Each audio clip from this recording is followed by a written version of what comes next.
Assalamualaikum warahmatullahi wabarakatuh. Hello class, we are group 2 from Relevant Science 4 and we will do a presentation about how to count break-even point atau bagaimana cara menghitung titik impas.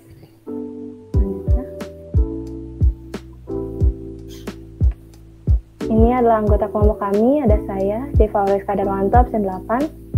Saya Kaila Murida Azza, absen 11.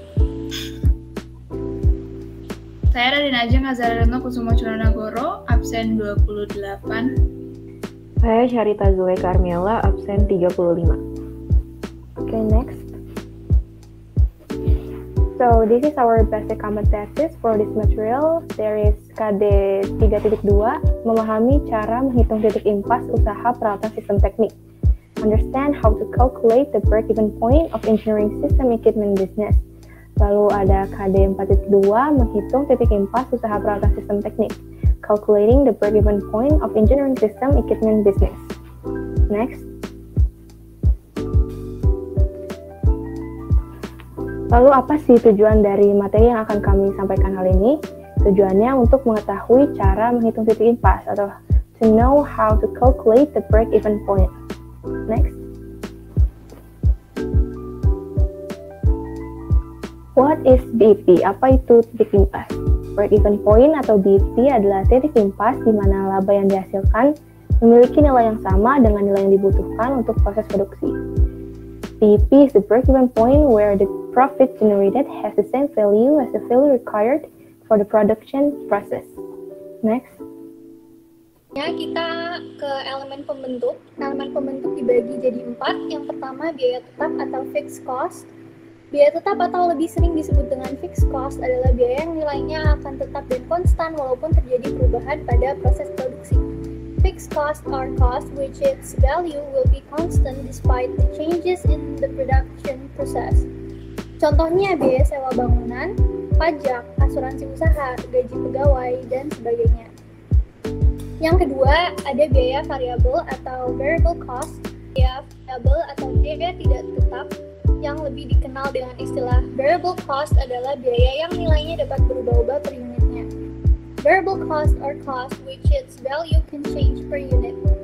Contohnya biaya pembelian bahan baku, biaya tenaga harian, biaya lembur tenaga kerja, biaya BBM, biaya transportasi, dan pengepakan. Selanjutnya akan dijelaskan oleh Azhara Retno. Selanjutnya untuk elemen pembentuk yang ketiga adalah harga jual atau price. Harga jual adalah harga yang diperoleh dari seluruh biaya yang dibutuhkan untuk memproduksi sebuah barang ditambah dengan nilai keuntungan atau margin yang ingin diperoleh.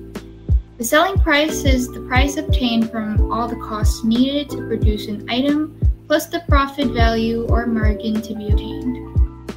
Elemen pembentuk yang keempat ada pendapatan atau revenue.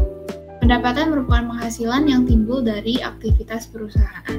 Revenue is income arising from company activities.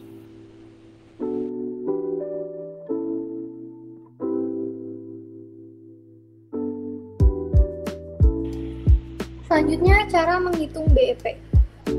Di sini ada dua rumus. Yang pertama, BEP per unit. BEP unit adalah berapa banyak jumlah barang yang akan diproduksi agar mendapatkan BEP. Rumusnya biaya tetap dibagi harga per unit dikurangi biaya variabel per unit. BEP units equal fixed cost divided by selling price per unit subtracted by variable cost per unit. Yang kedua ada BEP dengan satuan mata uang, yakni penghitungan BEP yang dinyatakan dalam harga penjualan. Rumusnya biaya tetap dibagi dengan kontribusi margin per unit. Break-even sales equal fixed cost divided by contribution margin percentage.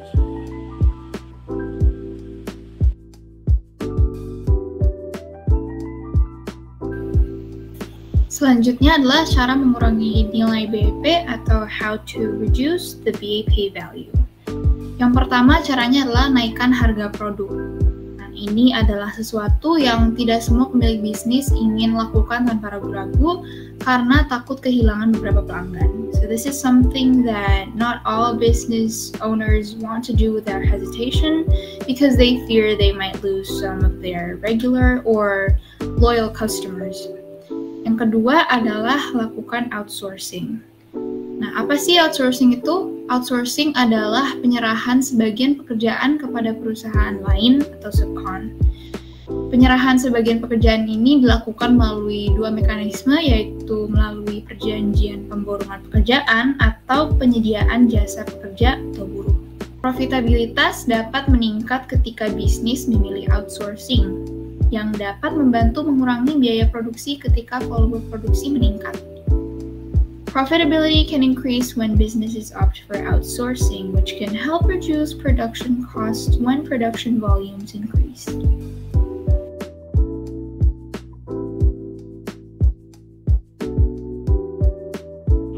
Selanjutnya, manfaat BEP atau benefits of BEP. Yang pertama, menentukan jumlah minimum penjualan yang harus dipertahankan agar tidak mengalami kerugian, atau determine the minimum number of sales that must be maintained to avoid financial loss. Yang kedua, menentukan jumlah penjualan yang harus dicapai untuk mendapatkan keuntungan, atau determine the amount of sales that must be achieved to make a profit. Yang ketiga, menyesuaikan jumlah penjualan agar tidak merugi, atau adjust the amount of sales to avoid financial loss.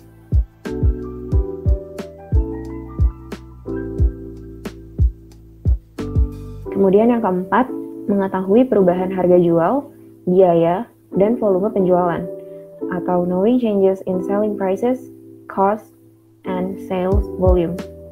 Yang kelima, menentukan bauran produk yang dibutuhkan untuk mendapatkan laba, atau determine the product mix needed to make a profit. Dan yang terakhir, mendapatkan informasi yang dapat membantu proses pengambilan keputusan terkait dengan keputusan untuk kelangsungan bisnis di masa yang akan datang, atau get information that can help the decision-making process for business continuity in the future.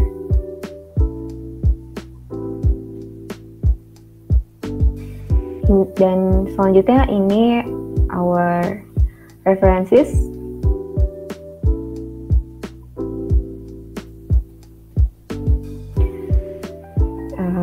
Sekian presentasi dari kami. Mohon maaf bila ada kesalahan. Terima kasih atas perhatiannya.